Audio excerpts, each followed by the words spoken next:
voice is kind of a mess. Can you hear me? Yes. That sounds great. Great. Yes. What about if I go here? Wasn't really a joke.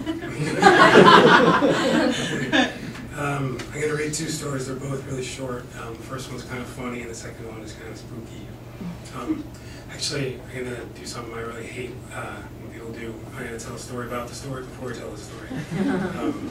Which is going to be longer than the story.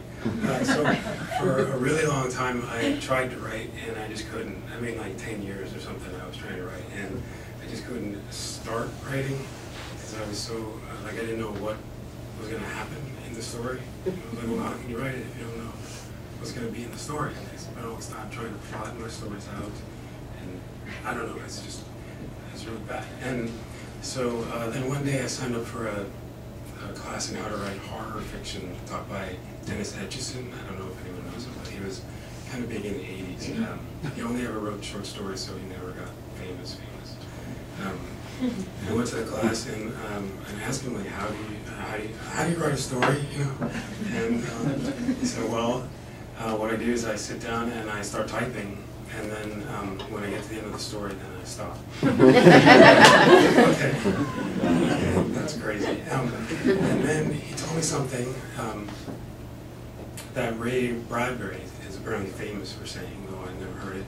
There's a Bradbury quote that says that a writer jumps off a cliff and builds his wings on the way down.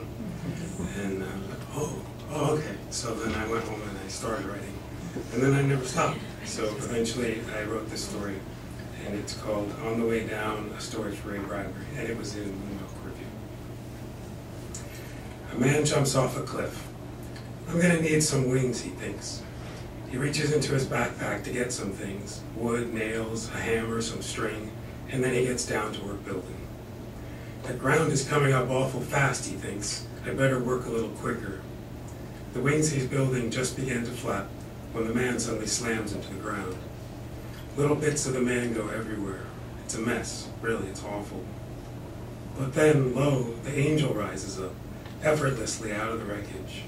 You know, it says, these actually work quite well, and it whizzes off to find breakfast.